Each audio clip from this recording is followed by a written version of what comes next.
Professor Diego Coelho, seja muito bem-vindo. Prazer recebê-lo na Escola de Repertório, no Café com Repertório. Uma honra tê-lo aqui, um amigo, por assim dizer, já de longa data, não sei, mas de alguma data. Seja muito bem-vindo, Diego. Obrigado, professor Jair. Uma alegria muito grande estar aqui contigo, reencontrá-lo e também conversar aqui, bater um papo com todos aqueles que assistem o Café de Repertório da Escola de Repertório.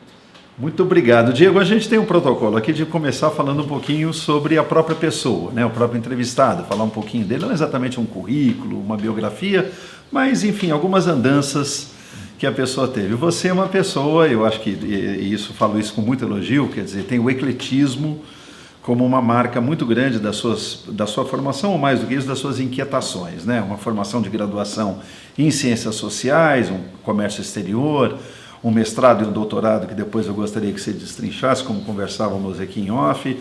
Enfim, fale um pouquinho de você, por que a escolha de Ciências Sociais, depois comércio exterior, por que um mestrado com os catadores de lixo e por que depois um doutorado em políticas públicas para a internacionalização? Quer dizer, como é que é essa andança? Não é um caminho reto, né? É um caminho mesclado, mas isso é muito interessante, quer dizer, esse ecletismo, essa curiosidade. Fala um pouquinho sobre isso, Diego. Acho que 2 pontos aí que você coloca tem muito a ver, não apenas com a minha trajetória de vida, mas aquilo que eu venho defendendo. Primeiro, de trás para frente, você disse essa linearidade. Eu não acredito na linearidade. Aliás, a ideia de carreira já é um pouco estranha, porque ela dá essa ideia de um processo incremental linear, que eu não acredito. E acho que o mercado começou a perceber isso, e os treinamentos, a educação executiva e a própria graduação também começam a incorporar essa questão de que não existe uma linearidade. E, segundo, a inquietação. Eu sempre fui muito quieto. Eu nasci na universidade, né? Eu sou de Barão Geraldo ali, distrito de Campinas, nasci na Unicamp. Então, a universidade sempre foi muito presente na minha vida. Meu pai fez também PUC Campinas, engenheiro, fez pós-graduação na Unicamp. Então, o debate sobre universidade sempre foi muito presente em casa. E eu era muito inquieto. E quando você recebe aquela questão que todo mundo recebe ali na pré-adolescência para a adolescência, o que você quer ser quando crescer, eu não sabia responder profissionalmente, mas eu tinha interesses. E esses interesses culminaram em 2 perspectivas muito estranhas. Eu queria ser astronauta ou arqueólogo. Tanto é que o primeiro vestibular que eu prestei, naquela pressão, você precisa prestar o vestibular, está chegando a época, eu fui como treineiro, foi para física, que eu queria fazer então a física nuclear para tentar ser astronauta. Então assim, ou eu estava olhando para as estrelas, ou eu estava olhando para o passado querendo ser arqueólogo. Enfim, fiz testes vocacionais, passei por esse tipo de diálogo com a psicologia, o que foi muito interessante para me conhecer. Isso é uma contribuição da minha mãe. Minha mãe falava assim, Diego, vai se conhecer, vamos pegar um teste vocacional, passa numa psicóloga. A minha escola lá no interior, colégio, tinha esse serviço também de orientação vocacional, e eu fui me descobrindo. E aí eu falei, vou para arqueologia. E na arqueologia só tinha um curso no Brasil na graduação, que era no Rio de Janeiro, numa faculdade. Na pós já tinha um Museu Nacional, etc. Mas não tínhamos em São Paulo. Eu falei, eu não quero sair aqui do meu estado, quero ficar em São Paulo, até porque ainda era menino do interior. E eu acabei indo para Ciências Sociais para seguir na arqueologia.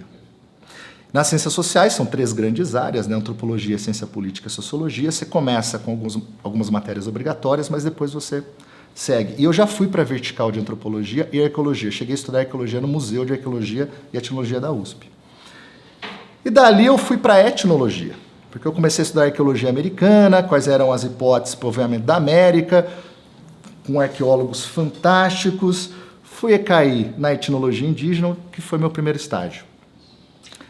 E fui me apaixonando por estudar pessoas, por estudar tudo aquilo que impacta quadro de sociabilidade, cultura, política, enfim.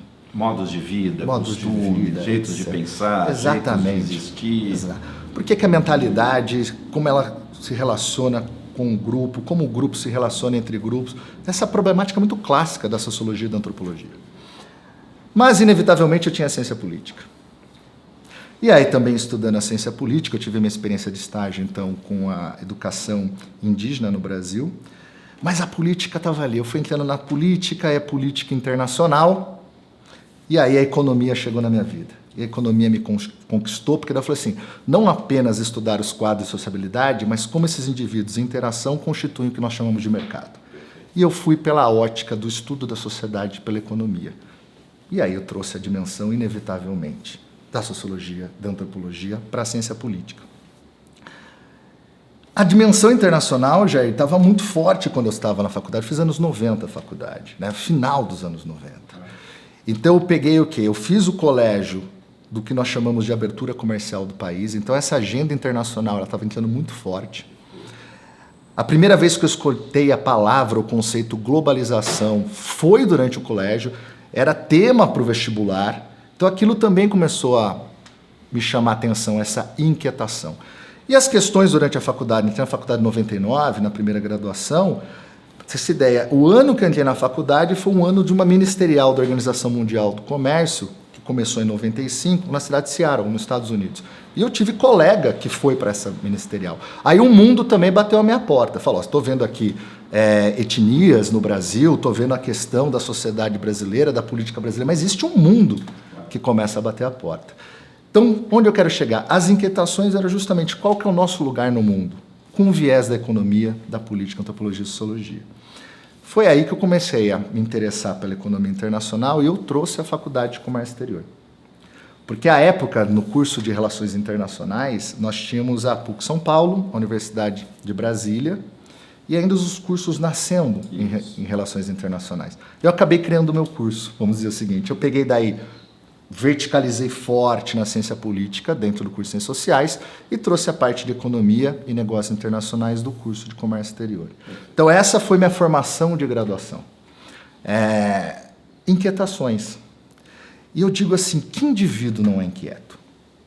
Eu acho que todo indivíduo é inquieto e tem questões que ele gostaria de responder, e quando ele para pensar um pouco nessas questões, você encontra um ponto comum. Qual é o ponto comum das suas inquietações? O problema é que a maior parte silencia a sua inquietação. E ao silenciar a sua inquietação, você fica um pouco blasé. Eu nunca fui blasé. Eu sempre busquei. Então, eu fiz 2 graduações justamente para resolver essas inquietações. E vou falar para você, tempos depois, passando aí pelo mestrado e doutorado, que a gente pode explorar, não resolvi a maior parte das inquietações e continuo com as questões. O que diz que é um campo inesgotável. Diego, você coloca uma questão muito interessante, né? Eu gostaria de voltar depois a esse caminho mais pessoal, que é muito interessante seu, eu acho que fica um convite já para todo mundo, desse caminho, da questão da inquietação, com esse conceito híbrido, um pouco pantanoso, no sentido de, chamado repertório, essa palavra aqui. Mas você toca numa questão nesse caminho, eu acho que muito interessante, quer dizer, aparece na sua fala que você entende mercado como um efeito de interações sociais.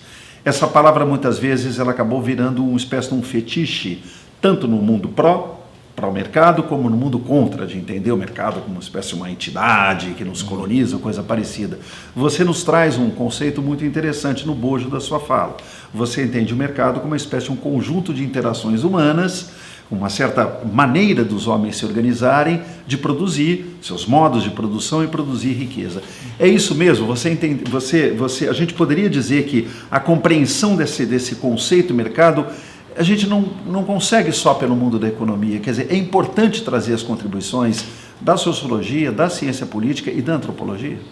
Não tenha dúvida. Eu acho muito difícil, Jair, quando a gente vai para ciências sociais, no campo das ciências humanas, eu vou até para ciências sociais aplicadas, você ter um olhar único, uma única perspectiva.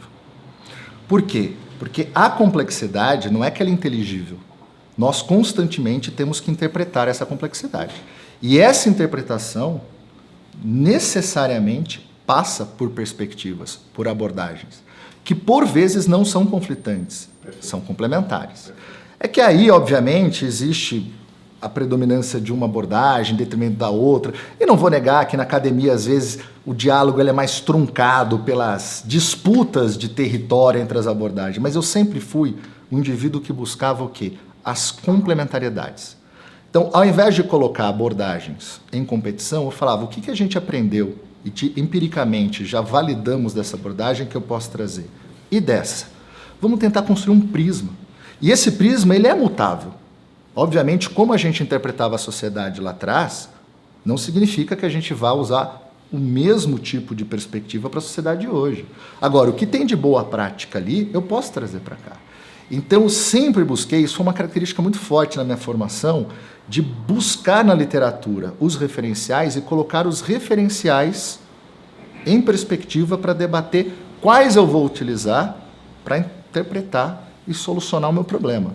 Então, eu entendo sim que é muito difícil ter uma perspectiva, uma análise do mercado, principalmente falando em termos econômicos, com uma visão estritamente econômica, e aqui eu vou falar estritamente econômica, porque a ciência econômica se alimenta também muito da filosofia. Se a gente, ela é uma ciência humana na sua origem. Exatamente, né? Mas assim, e apenas com um instrumento. Ou ficar essa contenda que a gente tem no Brasil de ortodoxo versus heterodoxo. Aliás, eu acho que isso já está superado nas principais fronteiras do mundo, da academia, que ainda a gente fica nesse Palmeiras e Corinthians, vamos assim dizer. Então, você vai estudar o mercado, você está estudando a sociedade. É óbvio que você traz a sociologia, você traz a antropologia, você traz a psicologia. Você traz a história. Você traz a história, você traz a filosofia. A questão é como trabalhar esse repertório. Aí que eu acho que está o grande desafio. Quer dizer, o mercado, muitas vezes, ele é um ponto de encontro em correntes civilizatórias, né? Os primeiros mercados mesmo, os mercados físicos, né? Como o mercado central daqui em São Paulo, um lugar que você constrói para um entreposto de mercadorias de povos, na verdade, que estão trazendo essas mercadorias de vários lugares, e todo o caminho de negociação, de acerto desses preços, dessas ofertas e assim por diante. Ou seja, ele não precisa ser uma palavra fetiche, o mercado. Ele é um fenômeno essencialmente humano, por assim dizer. Sim, não tenha dúvida. E ele vai ser problematizado em todo momento. E a gente nunca vai achar, ou pode ter a pretensão de achar que a gente esgotou o fenômeno. O que a gente busca é interpretações cada vez mais aderentes e robustas à realidade que vivemos. Porque, de fato, o mercado, o quê? São indivíduos atuando, que vão responder aos incentivos. Às vezes você tem os incentivos que são dados por mecanismos formais, institucionais, às vezes são momentos históricos específicos, são anseios do indivíduo, anseios da sociedade, quadros de sociabilidade. Como é que eu lido com essa complexidade? Como é que eu interpreto? Aí que está o nosso desafio. Perfeito. Diego, você tem uma experiência grande docente, né? Nós nos conhecemos na Escola Superior de Propaganda e Marketing, na SPM São Paulo, durante muito tempo, quer dizer, ainda hoje você atua como professor no curso de Relações Internacionais e outras funções você teve em âmbito acadêmico. Eu acho que também é uma outra qualidade que você sempre traz, não só na sala de aula, mas durante muito tempo você foi o coordenador geral da Global Júnior e hoje com outras iniciativas dentro da escola. Ao mesmo tempo, sempre paralelo, uma carreira de consultor também, né? Ligado à Fundação, à FIA, né? USP. E a questão da internacionalização e da inovação, quer dizer, a relação com o mundo foi um tema e é um tema muito presente nas suas pesquisas, nas suas aulas, nas suas conferências, enfim, nos seus passeios teóricos e intelectuais. Quer dizer, o que é o homem que vai participar, a pessoa, o homem, a mulher, quer dizer, o que é estar preparado para entender a internacionalização e participar desse jogo internacional? Eu tenho um mote, professor Jair, que é o seguinte. Eu parto do princípio que nós estamos no mundo. Logo, nós temos que nos pensar no mundo. O que eu falo para as empresas? Sua empresa está no mundo e pode se beneficiar dele. O primeiro ponto é assumir que você está no mundo e tem que pensar no mundo. Isso é a variável fundamental. Por quê? Nós temos que pensar o mundo porque estamos no mundo, apesar do mundo, tendo em vista o mundo, coloque os pesares que você quiser colocar. Mas você não pode negligenciar o mundo, negar o mundo. Então eu já começo trabalhando essa perspectiva. Por quê? Por um processo histórico, processo político, nós temos uma mentalidade empresarial muito ensimesmada. Se diz isso no contexto brasileiro. Brasileiro, tá, principalmente, perfeito. Que é o que eu mais trabalho. Meu grande ímpeto é o Brasil no mundo. Porque eu acho que a Itália fez o trabalho dela, a Coreia fez o trabalho dela, os Estados Unidos fazem o trabalho dele. Lá provavelmente vai ter um Diego, um Jair fazendo o trabalho dele. Eu quero fazer pelo meu país. Então, assim, a minha perspectiva é colocar o Brasil no mundo. Isso passa em trazer o mundo para o Brasil, não apenas levar. Eu trabalho sempre na perspectiva o quê? É o Brasil no mundo com o mundo. Então, nós vamos levar as nossas empresas para o mundo de diversas formas e as empresas estrangeiras podem vir para cá. Ok? Então, o primeiro ponto é trabalhar essa mentalidade empresarial, porque ela é muito ensimesmada. Por quê? Porque tem explicação econômica para isso, tem explicação histórica e cultural. O Brasil é grande, ele é o epicentro da atividade econômica, é um mercado consumidor pujante, mesmo em situações de crise, mesmo em contexto que nós estamos hoje. É um mercado que você consegue ter o seu negócio e continuar. Então, existe essa perspectiva muito para dentro. Temos que romper isso. Por isso que eu falo, houve um debate nos anos 90 para os anos 2000, Jair, aqui no Brasil, que o problema do Brasil para ele conquistar o mundo com os negócios, o empresariado, os próprios estudantes universitários, era um problema de ordem técnica, repertório técnico, habilidade técnica, o chamado hard skill. Eu sempre fui muito pé atrás com isso. Eu estava à época fazendo faculdade e me formando com os hard skills ali dos negócios internacionais. Pelo seguinte, a parte técnica, por vezes, eu acelero num bom processo de capacitação, de consultoria. O que me incomodava desde aquela época, hoje me incomoda, e minha principal frente de trabalho é o seguinte: quando eu pego um negócio, seja industrial, agro ou de serviço brasileiro, que quando eu vou para uma análise econômica, tem características que justificam a internacionalização desse negócio, seja para conquistar mercado, seja para ganhar eficiência, para acessar um recurso a custos relativamente menores, o que seja. Tem características ali que justificam essa empresa se internacionalizar. E ela não se internacionaliza. Por quê? E é isso que eu fui me debruçar. Por causa da mentalidade e da perspectiva dos decisores dessas empresas, que nunca se colocaram à possibilidade. É um problema de mindset, você diria, para usar uma expressão inglesa, sim. Sim. É um problema, ou seja, não é que não temos competitividade, não é que não temos competências organizacionais e técnicas instaladas. Falta perspectiva de mundo. Quais são esses gargalos, Diego, assim, principais que você entende nessa ausência de uma visão internacional? Recentemente, num outro café com repertório, conversando com um homem de negócio importante na área, o Fernando Dourado, esse assunto também apareceu. E ele nos apresentou no meio da fala, no bojo da fala, alguns desses gargalos. Quais os gargalos que você entende, ou que você percebe, ou que você pesquisa, dessa dificuldade do Brasil se colocar no mundo, do Brasil se internacionalizar? Eu acho que é uma construção coletiva. E primeiro ponto, não vejo esses gargalos como deficiências técnicas, ou seja, o empresariado brasileiro não é capaz, ele é incompetente. Não. Hipótese, eu já afasto isso de imediato. É um problema de mentalidade. O que seria essa mentalidade? Não se coloca a possibilidade e não traz isso para a sua agenda de negócios, não traz isso para a realidade da empresa, não internaliza a agenda e não desenvolve a prontidão. Eu acho que a primeira barreira é comportamental. Se a gente desenvolver a mentalidade empresarial para uma mentalidade que entende negócios no mundo, uma lógica global, que a competitividade ela se dá em contexto e arena internacional e não apenas local, se eu conseguir superar essa etapa comportamental dos decisores, das decisoras empresariais brasileiras, eu já tenho um processo que ele vai acelerar. Porque a parte técnica, ela é relativamente rápida. Você diria, então, a gente pode dizer com algum grau de segurança que há um repertório, então, que faz parte dessa mentalidade de internacionalização? Sim. Eu acho que o repertório, Jair, pegando aqui, eu acho que a ideia da escola de repertório é muito bem-vinda, porque repertório, ele é, vamos dizer assim, uma camada basilar do background de qualquer indivíduo. Vamos pensar aqui em carreira. Qual eu vejo o grande problema hoje dos universitários saindo da faculdade, seja para a minha área que é de negócio, mas vou pensar aqui em medicina, direito.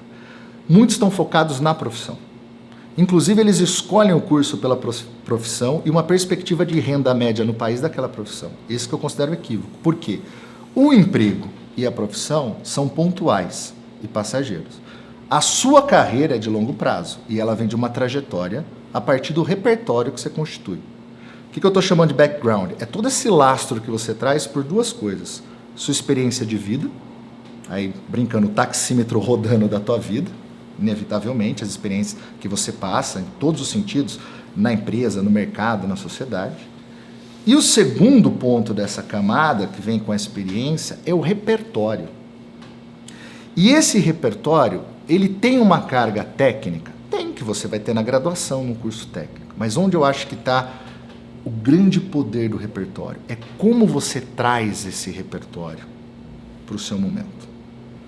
Como se mobiliza esse repertório. Isso. Como é que você consegue fazer as conexões entre um livro que você leu no colégio com um conteúdo técnico de finanças que você teve na faculdade e a realidade que você está vivendo naquele momento. Eu acho que esse é o grande mistério. O repertório, no meu entendimento, ele não é cumulativo no sentido de quantidades que você tem de conhecimento, mas é a sua competência de articular o que você tem. Quer dizer, como é que esses conteúdos podem ser articulados, inclusive para resolver um determinado problema ou questão que você está atravessando, né? Ou que você está nela, digamos assim. É isso mesmo, Diego? Eu entendo nesse caminho e eu acho que no mundo contemporâneo essa é a competência mais crítica. Que eu vou chamar, assim, vamos supor, uma competência informacional, que não é o acúmulo de informações, é como você trata. Por que eu acho isso? Porque buscar o repertório hoje com inteligência artificial é uma tecnologia habilitadora que exponencializou a um nível que a gente não tinha condições sequer de pensar. Então, se eu pegar uma inteligência artificial, uma tecnologia habilitadora, eu quero saber sobre determinado tema, ele vai me trazer tudo que tem da fronteira. Só que ele não vai conseguir envelopar e articular para uma solução de um problema. Aí que eu acho que está a competência do repertório. Que ela é crítica no momento contemporâneo. A capacidade dessa articulação. Dessa articulação. E eu acho que a nossa formação hoje universitária e de ensino médio não trabalha. Perfeito. Não trabalha. É uma lacuna, então, que temos... É uma lacuna no Brasil e em outros lugares do mundo. Em outros lugares do mundo. Diego, o Brasil participa com menos de 1% do comércio internacional. E nesse menos de 1%, digamos 0,9% do comércio mundial internacional, uma parte considerável desse 0,9% são aquilo que se chama de commodities, quer dizer, produtos de baixíssimo valor agregado ou quase nenhum. Por outro lado, né, uma equação que eu vou montar aqui, por outro lado, a gente tem uma música com uma presença internacional impressionante, uma televisão realmente de primeira linha, em termos técnicos, como indústria, eu estou dizendo. Questões de qualidade, a gente debate isso em outro dia, mas é uma televisão. Temos um cinema razoável, uma literatura com mais problemas, com barreiras de língua, etc., mas também, de alguma maneira, começando a fazer a ganhar terreno internacional. Recentemente foi criado no Prêmio Jabuti o prêmio de melhor livro brasileiro no exterior, e você nos deu a honra, inclusive, de fazer parte do primeiro corpo de jurados desse prêmio, nos ajudou, inclusive, a arquitetar os critérios desse prêmio. Quer dizer, por um lado, esses produtos, que a gente, se pensar nisso como um produto de altíssimo valor agregado, espumantes brasileiros, música, televisão, quer dizer, e por outro lado, ainda um comércio com commodities, baixo valor agregado. Como é que a gente resolve essa equação? Eu acho que retoma num ponto que eu coloquei da mentalidade, pelo seguinte, eu acho que se o Brasil tem vantagens competitivas e comparativas em commodities, como nós temos mais que exportar. É atender mercado externo e exportar. Não há nenhum problema exportar commodity. O grande problema é depender da commodity. Ah, perfeito. Há uma sutileza, então. Há uma sutileza. Porque se o país tem vantagem, tem mais é que explorar essa vantagem. A grande questão é por que nós temos vantagens em commodities. E commodities aqui eu estou chamando agrícolas e minerais. Não se trata apenas de dotação natural. Sim, o Brasil é uma potência, por questões naturais, territoriais, climáticas, indiscutível. Só que o agro brasileiro tem muita tecnologia embarcada. É um sistema de valor que inova muito, desde lá da ponta, com o Embrapa, passando por pelas universidades, máquinas, equipes. Tem para cada soja que o Brasil exporta, ou tipo de grão e minério, tem um sistema de valor para trás de muita tecnologia de fronteira. Então, assim, eu não vejo um problema nisso. Onde eu vejo problema? Nos outros setores que têm competitividade, já tem competência instalada e não vai para o mundo, como aquele que você citou. E por quê? Volta a mentalidade. Porque, Jair, eu tenho a oportunidade de coordenar e ajudei a desenvolver a metodologia, a abordagem pedagógica de um programa do governo do Estado de São Paulo que chama Exporta São Paulo. A gente está na 3ª turma. A gente vai fechar a 3ª turma com quase 500 empresas capacitadas da 1ª para a 3ª turma. Micro e pequena empresa do Estado de todos os setores. Tem agro, tem serviços e tem indústria. Em 4 meses, quando você pega a liderança executiva da empresa e trabalha para essa jornada de ganhar o mundo, e aqui com foco em ganhar mercado, que é exportação, teve empresa de Franca de realidade aumentada exportando para a Europa, teve escritório de direito de São Paulo exportando o serviço advocatício para a Alemanha, teve uma startup que já está na Alemanha. Onde eu quero chegar? Por que essas empresas não estavam antes? Porque nunca tinham se colocado a possibilidade. E o que eu mais escuto da empresária, do empresário, mas gente, o mundo é para mim. Teve um caso muito interessante que passou com a gente, inclusive na SPM, no programa que você até citou, que a gente fez com entidades, lá com a Global Júnior, que ela é uma designer, lá de Minas Gerais de Carangola. Ela pegava sucatas e faz ecojoias e faz também luminárias. Ela foi fazer todo o trabalho de formação com a gente. Hoje ela expõe na Itália, na França, exporta para vários países. Ela me contou uma história muito interessante, se me permite, rapidamente. No último dia que a gente se encontrou, lá na SPM, ela chegou e falou assim: professor, eu preciso contar uma história que é uma síntese de tudo que eu vivi aqui. Eu falei: claro, Simone. Ela pegava o ônibus da cidade dela, viajava a madrugada inteira para chegar aqui na SPM São Paulo e fazer a capacitação para exportação.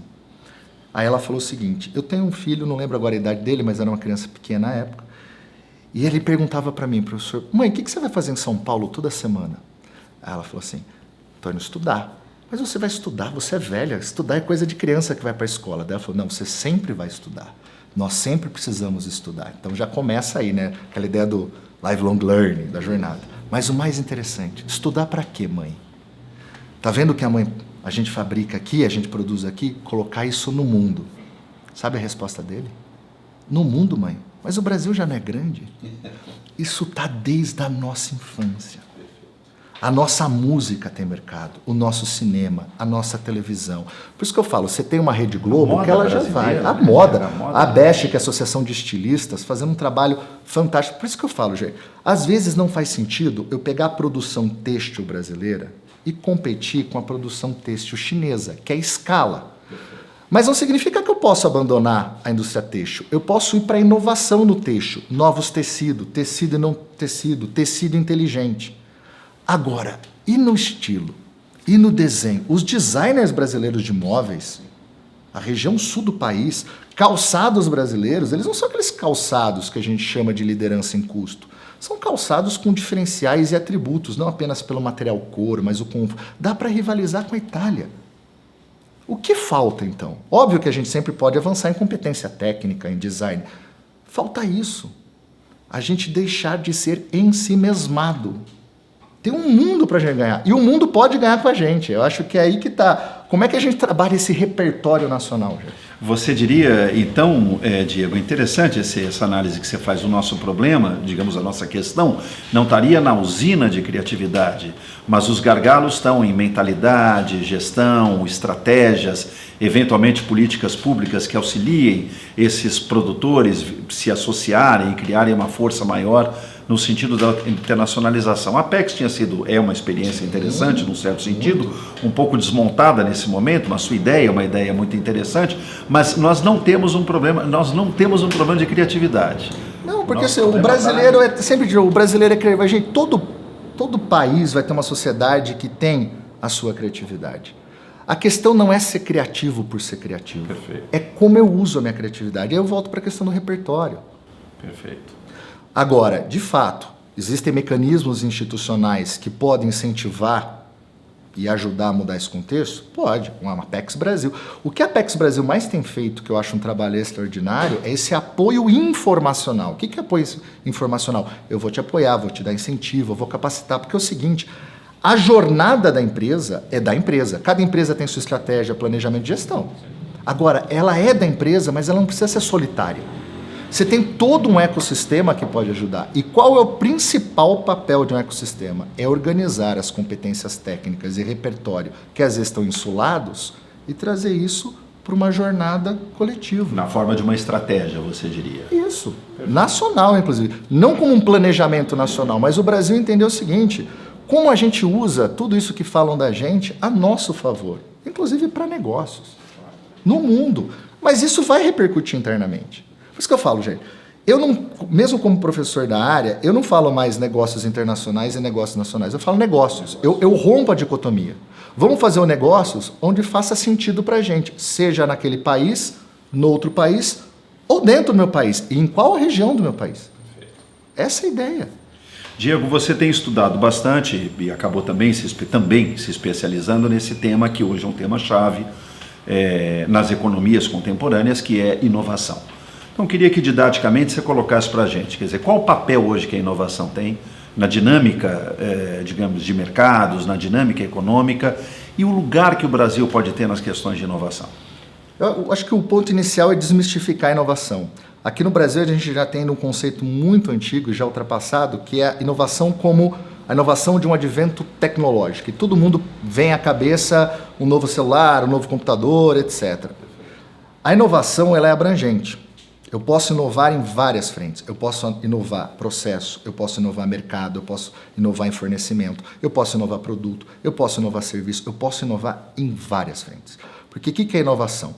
Você identificou determinado problema, aí você pega, e aí o repertório é crítico. Porque qual que é o ciclo inovativo? Eu só consigo materializar uma inovação se eu conseguir instrumentalizar um conjunto de conhecimentos que já foram relativamente desenvolvidos e explorados. Estou fazendo o ciclo de trás para frente, da inovação para o início. Porque onde está o início? São as descobertas. É a ciência pura, a ciência que está lá na frente, é o doutorado, é a pesquisa super de fronteira que está lá no laboratório. Isso vai dando o quê? Porque eu brinco, né? A gente não inventou o fogo, a gente descobriu o fogo.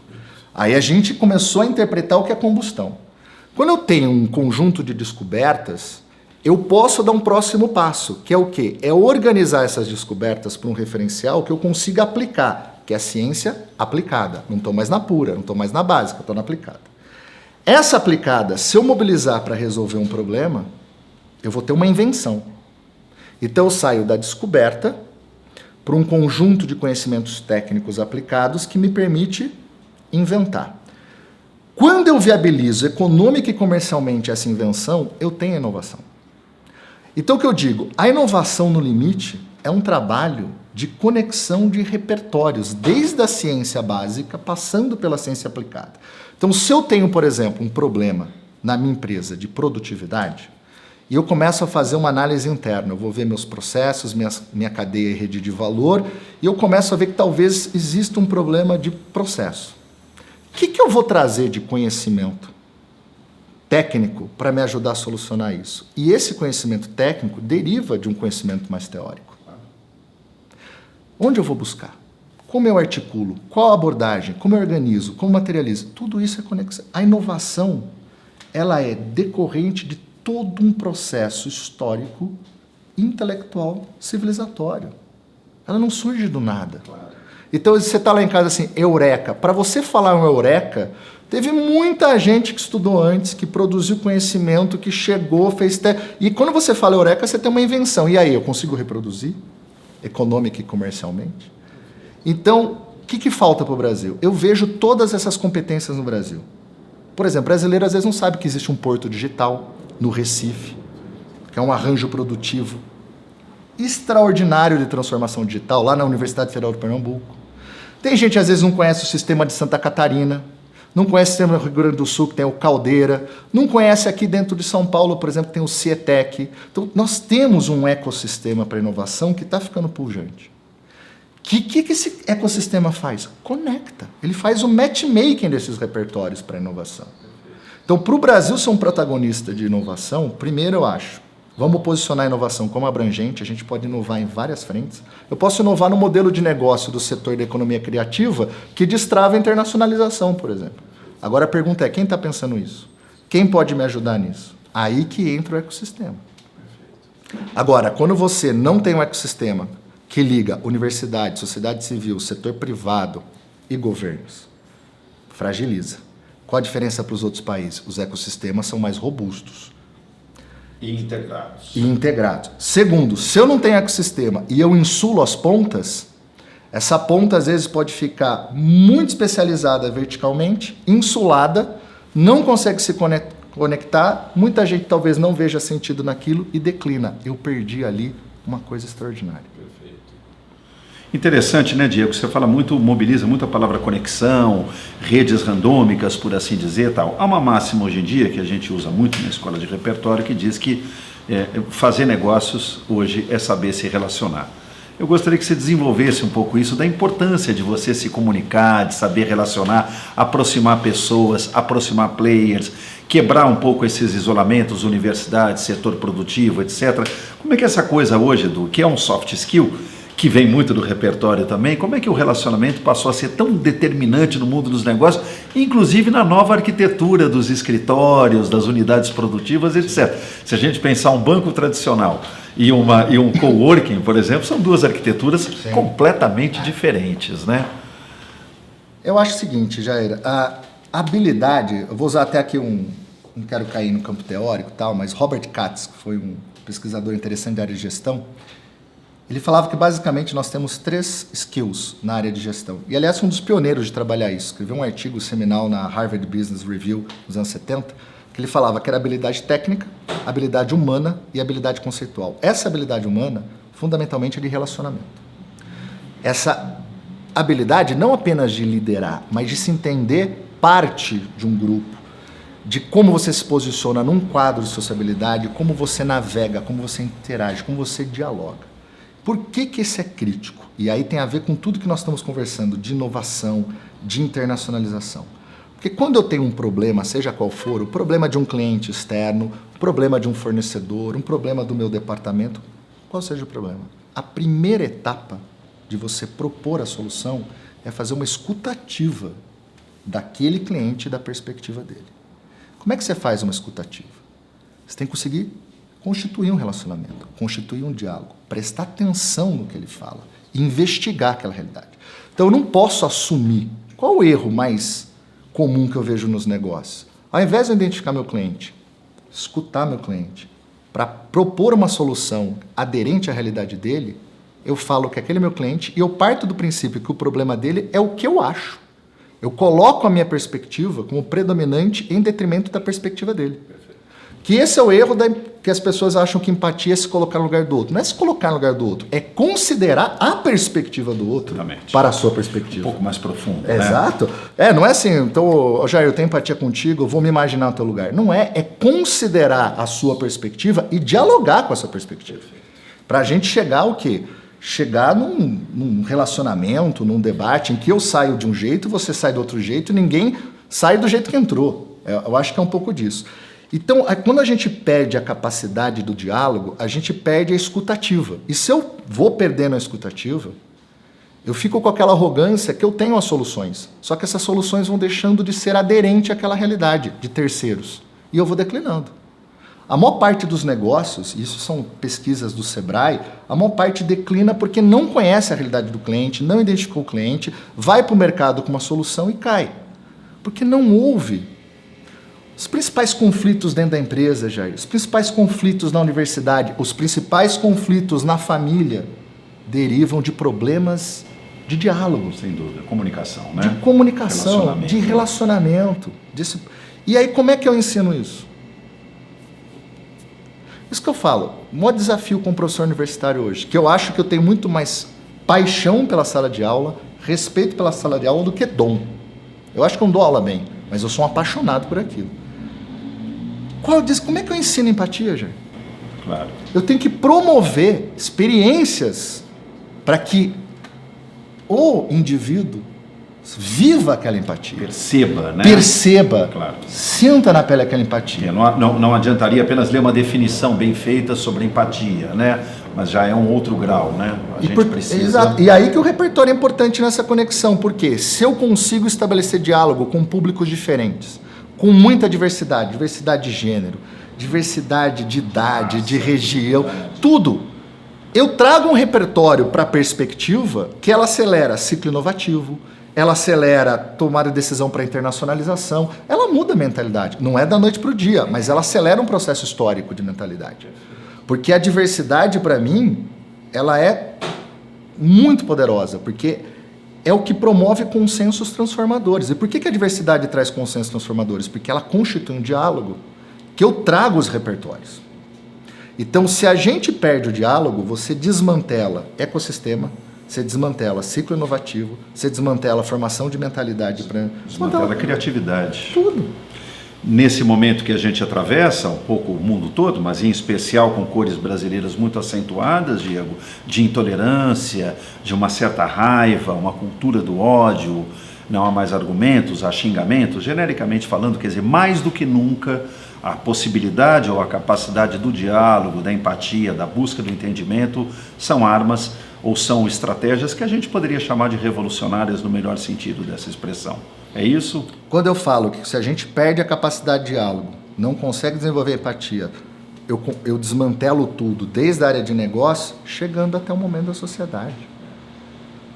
A culpada não é a polarização, é a nossa incapacidade contemporânea de constituir um diálogo, de trazer essa diversidade para consensos transformadores. Eu entro num diálogo não querendo ouvir, eu entro no diálogo querendo ganhar. E eu quero ganhar com um conjunto de repertórios que eu tomo como verdade por achar que é verdade, sem nunca criticar. Você tem o quê? Essa cisão. Essa incapacidade, essa incomunicabilidade. De avançar. Né? De avançar. Portanto, mais do que ainda do que o mundo dos negócios, a capacidade de comunicação está a serviço de um processo civilizatório, né? Sim, não tenha dúvida. Que eu acho que é o papel da universidade. A universidade, por isso que eu falo, eu acho que a gente vai ter que observar a universidade, quer na pós-graduação, quer na graduação, todos os nossos conteúdos, todos os nossos projetos pedagógicos, de começar a trazer maneiras de desenvolver essas competências associadas à empatia, a diálogo, por processo civilizatório. Que a parte técnica a gente consegue. Mas não adianta você ter um exímio técnico que não vai conseguir se relacionar, dialogar. Diego, muito obrigado. Sempre um prazer conversar com você. Eu que agradeço demais. Da Escola de Repertório, nosso muito obrigado. Eu que agradeço. Pela aula que você nos deu. É isso, eu aqui. agradeço. E são iniciativas como essa, professor Jair, de uma escola de repertório, que vai chegar nos executivos, nas executivas, nos universitários e falar o seguinte: o principal é como trabalhar o seu repertório de vida para estabelecer diálogo, e a gente vai destravar mentalidade, inovação e, obviamente, ter uma sociedade mais pujante para o desenvolvimento e não para a autodestruição. Perfeito. Obrigado. Obrigado. Parabéns.